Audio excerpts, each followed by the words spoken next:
got this comment on a recent Instagram post of mine, so I thought I might make a full video about it because I thought it's a really interesting question, and I think it's very likely a question that a lot of people have at the moment. So Navi, thanks for the question. Please keep them coming.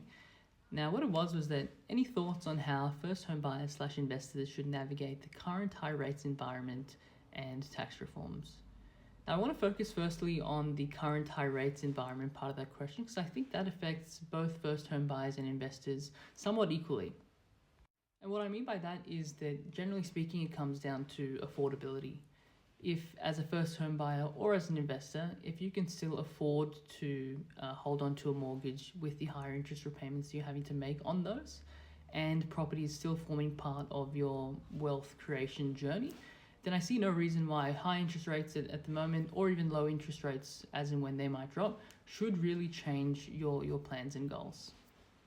It's the tax part of this question I think that is really interesting and particularly different for first home buyers versus investors.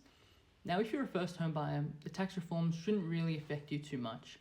Why that is because capital gains tax and negative gearing are only related to investment properties anyway.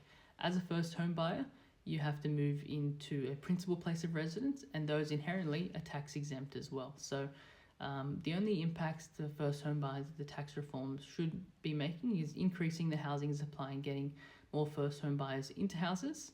So I guess that remains to be seen, but that is really the main impacts you should be feeling as a first home buyer. Obviously, for investors, things are going to be quite different.